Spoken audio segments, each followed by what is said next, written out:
They told me not to set a plate for myself. That was my first clue. My mother's voice was syrup sweet when she said it. Too sweet, like something poured over poison.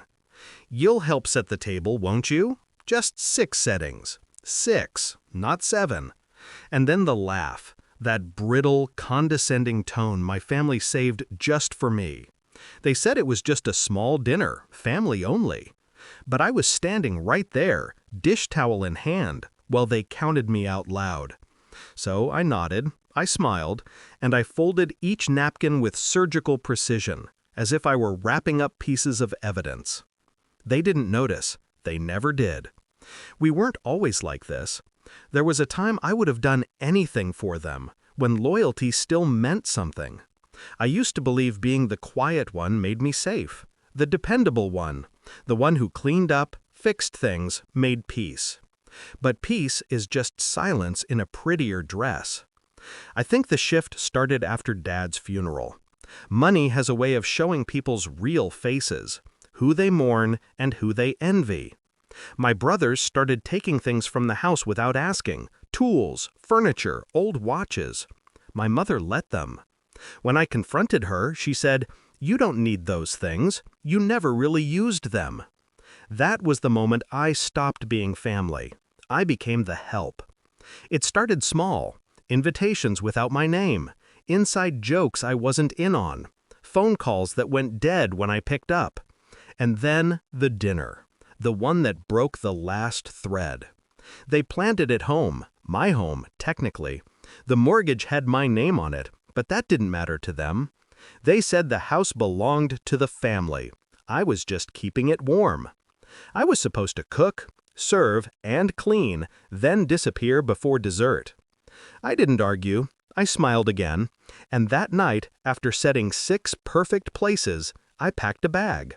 Not a dramatic one, just the essentials. My documents, my cash, my laptop.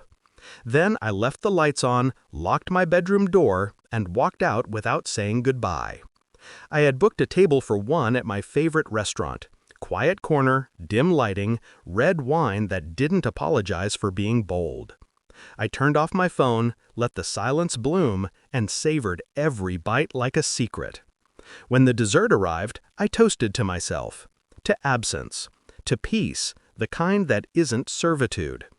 It was past midnight when they started banging on my door. The restaurant receipt was still in my hand when the first voicemail came through. Frantic, breathless. Then another. Then a dozen. I didn't answer. I just listened. They were shouting, crying, something about the oven, the smoke, the fire alarm that wouldn't stop, about how no one could find the fuse box, about how they needed me. They'd finally realized the house wasn't theirs to command, not anymore. I waited, let them sweat, let them understand what helplessness tastes like, metal and panic. Then, when the noise quieted, I made a single call. Not to them, to the insurance company.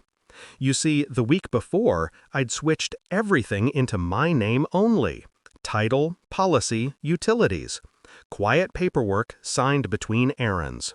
Their fingerprints were on everything that night. The stove, the alcohol, the broken glass.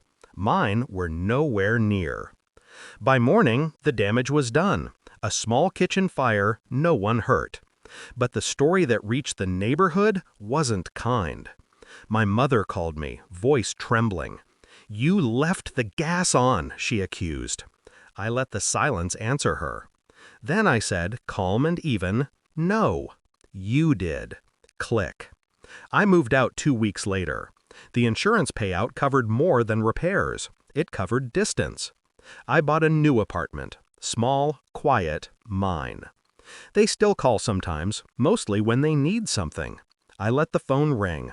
I like the sound of it. It reminds me of knocking on a locked door. They still live in that house, patched and painted, but it never smells quite right anymore. The scent of smoke lingers under the wallpaper, like guilt that never learned how to breathe fresh air. I know they tell people it was an accident. That's fine. Let them rewrite the story, because I know the truth. I didn't burn the house down. I just stopped holding it up. And when they came banging on my door that night, begging for the version of me that always saved them, she was already gone. All that was left was the quiet. And the quiet, finally, was mine.